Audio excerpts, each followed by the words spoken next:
Russ, your take on that? It was a disappointing way, I suppose, to go out of the cup. Yeah, it was. I think 3-0's. So let's take away the last 10 minutes when we have a lot of young guys on the pitch. They've made 5 subs. You compare that to our 5 subs, there's a big difference. So take away the last 10 minutes, which will make everyone feel completely differently about the game. We have 6 shots, they have 6 shots. We have 3 on target, they have 3 on target. We're 1-0 down, they've not even had a shot on target. So for 60 odd minutes, I was pleased with the performance. I think conceded a poor goal. There's a fundamental mistake in there, not from Louis Thompson. That shouldn't happen with the amount of work we do. It just shouldn't happen. And I could see it coming, and I am shouting to try and sort it on the pitch, and it shouldn't happen. So I'm frustrated at that. And then I thought we responded really well. I thought we had control of the game. I thought we looked quite dangerous. Lewis Johnson has a big chance in the box. We don't take. And then I think we're bringing on Ben Gladwin and Cammy Jerome. I thought, we're right in the game. Felt like we were on top. They were very rarely close to our goal at that point. I thought bringing Ben and Cammy on might make a big difference to us. And then we give a second goal away, which is just, it's, I can't defend that. It's crazy. It's crazy. So it's disappointing. It is frustrating. And then at 2-0, with the 5 subs that they've brought on, it becomes really difficult. And on the pitch, how it is, the game's gone at that point. The game's gone. So we make subs to try and rest people for Saturday.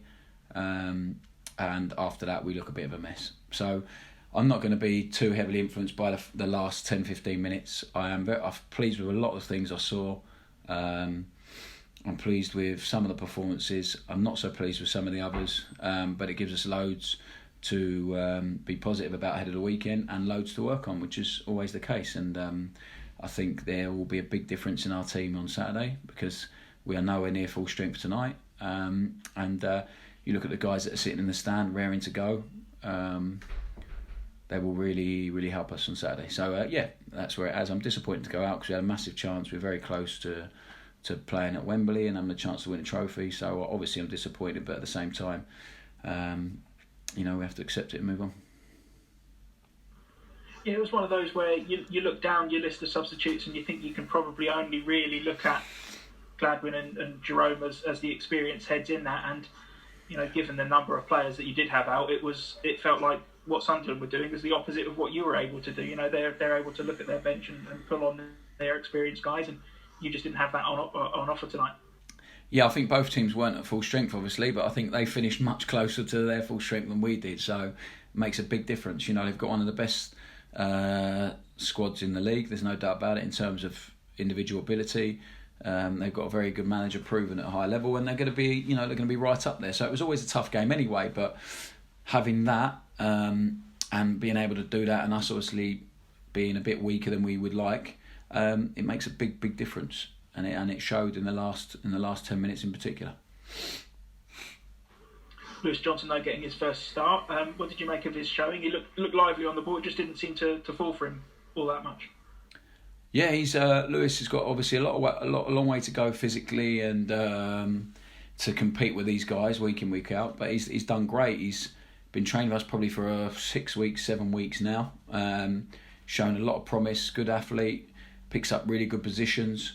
I think what he needs to do now is start feeling really confident in around the first team when he's here, and do what he can do with the youth team. The one he gets in the box brilliantly well for the youth team, and he did for us tonight in the box in that one action.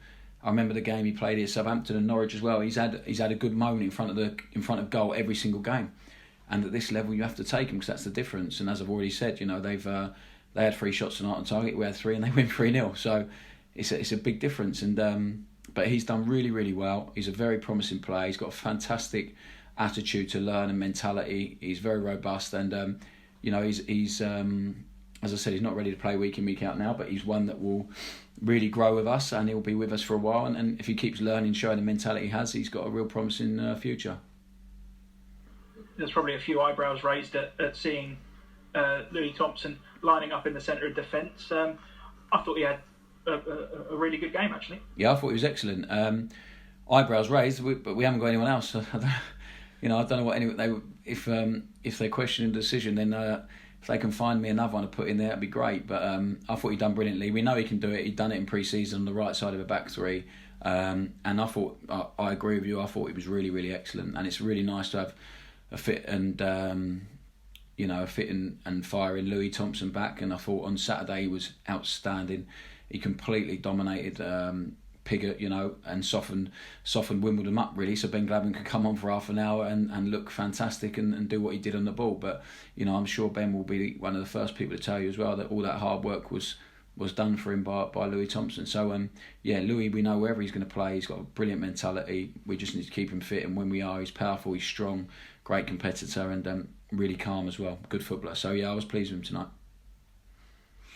He does well at the nasty stuff, doesn't he? The stuff that I suppose not a lot of people like doing, the mopping up and the cleaning up in front of that defence. Yeah, he done it brilliantly on Saturday.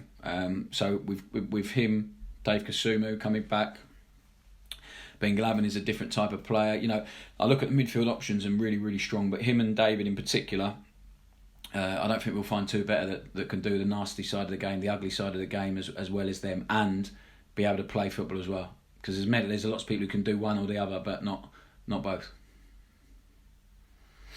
Now, there was a chance at 1-0 that I'm sure you'd have been absolutely cooing over when Scott Fraser shrugs off two in the centre of the park, pings it up the other end, and then gets on the end of his own chance. I think that would have been some goal, wouldn't it? Yeah, it'd have been brilliant. And I said that to the players after. I'm frustrated because the goals we seem to concede are not very good, but we have to work so hard and do so much to score a goal, and a lot of our goals are out of the top drawer. They really are. They involve moves. They start with the goalkeeper, or they're passing and intensity, movement. Some of the goals we've scored are brilliant, and I'd like us to score a few more uglier goals, like their first one, and the ball to fall to us on the edge of the box. But the difference is that we play against teams with so many people back, and we have to work so hard to do it because we run them down too much. So, that would have been a brilliant goal. And Scotty had a frustrating night tonight, but the pitch doesn't help him at all.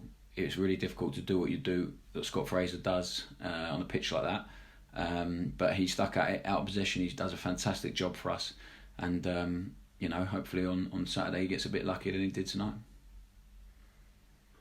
I mean, given all the changes that you're certainly going to be able to make, I suppose there's not an awful lot you can really take as a read from this one to use on Saturday. No, I think that they'll make a lot of changes. I think we will. But it gives us a feel for them, and it gives them a feel for us. There's no doubt about that. Because I don't think fundamentally we the way we play is not going to change much.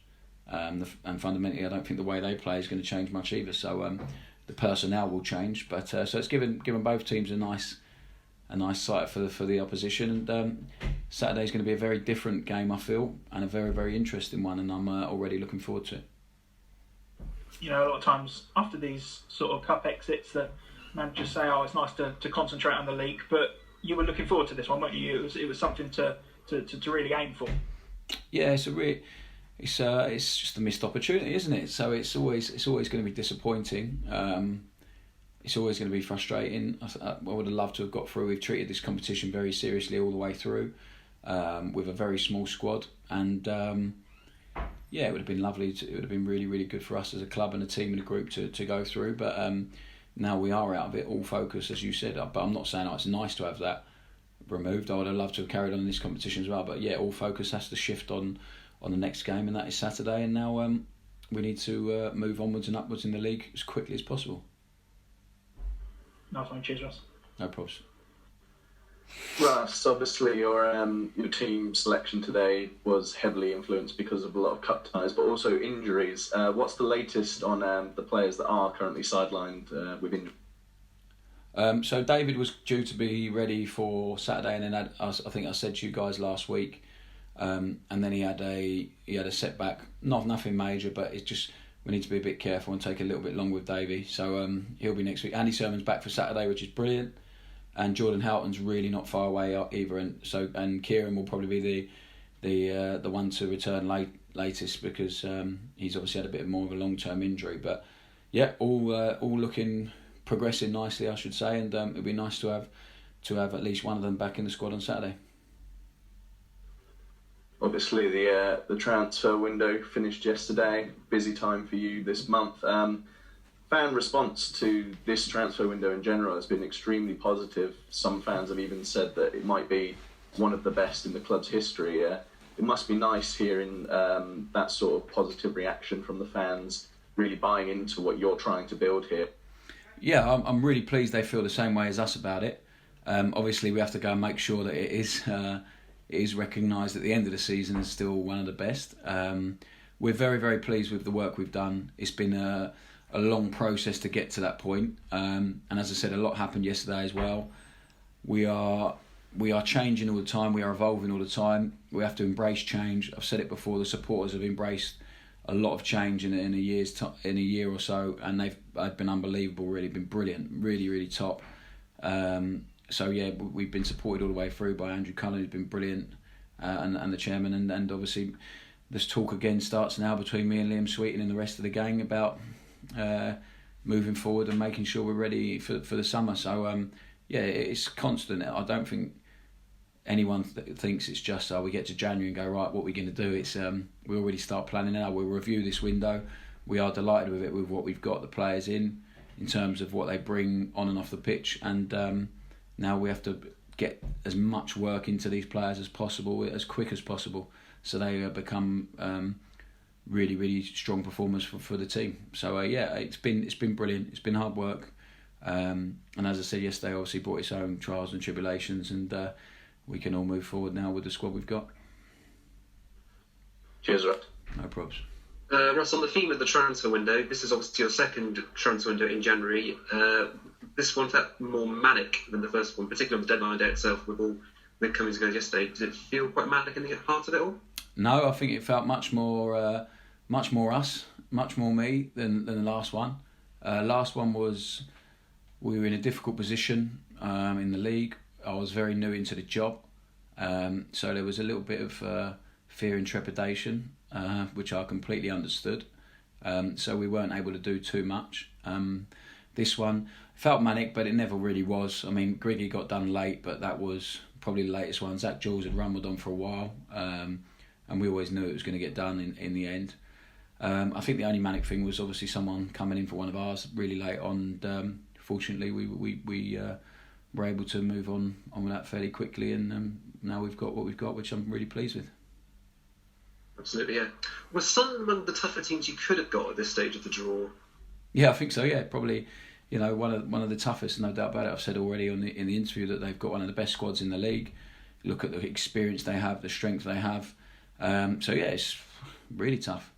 And I would have rather the game not been on our pitch and kept it nice and fresh for Saturday as well. But it is what it is. I guess the rain shower didn't really help that much either. It was like the Norwich game a couple of weeks ago where it's just absolutely melting it down. Certainly didn't. Not rained all day, and then it's as soon as match day comes, the heavens open, which is not ideal. But hopefully we get some dry weather in between now and then, and it improves a little bit. The ground stuff must have absolutely loved to just see the first of those showers. It feels like it's going to be a recurring thing, to be fair, with talking about the pitch and the weather conditions. But is it just one of those things you have to adapt to going forward? Yeah. I guess so. What I would say is the guys do unbelievably well to do what they do on that pitch. They do unbelievably well. I think we're looking into everything we can to improve the pitch, but it costs money, and we're in the middle of a global pandemic. So regardless of how I feel about it, I'm not going to come out here and use it as an excuse. But it's clear for everyone to see it's not good enough. But there's a lot of other clubs, I'm sure, in the same situation. And as I said, the players do incredibly well to do what they do on it.